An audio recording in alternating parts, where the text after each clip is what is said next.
Approssimarsi referendum istituzionale del 2 giugno. È una delle date fondanti del Paese Italia, assieme al 25 aprile, festa della Liberazione, e al 4 novembre, giornata delle Forze Armate, e il 2 giugno, festa della Repubblica, la data di celebrazione del giorno in cui 67 anni fa gli italiani scelsero la forma repubblicana su quella monarchica, a seguito di un referendum popolare. A Villa Bonfiglio ed Agrigento la manifestazione per ricordare l'evento. Prima la lettura dei messaggi del Capo dello Stato, poi la deposizione di una corona d'alloro ai piedi del monumento dei caduti, con il prefetto che passa in rassegna ai reparti militari schierati.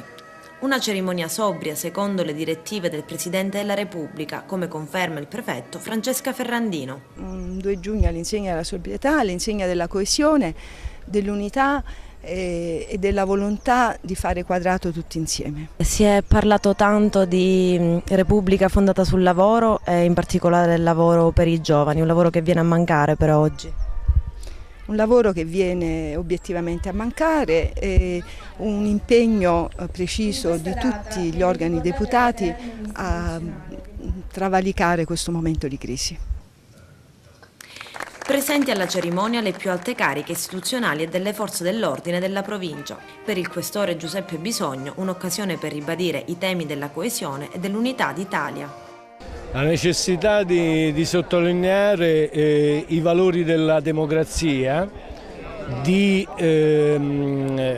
ricordare e confermare in questo momento difficile per il nostro Paese quanto sacrificio è stato fatto per avere una nazione, un Paese unito, e sono queste cose sulle quali ognuno di noi deve riflettere adeguatamente, nonché anche avere la consapevolezza della necessità di un corretto uso delle libertà. È a margine consegnata un'onorificenza a Lillo Vaccaro, 92 anni, reduce della Seconda Guerra Mondiale. Qualche cosa che io non sognavo.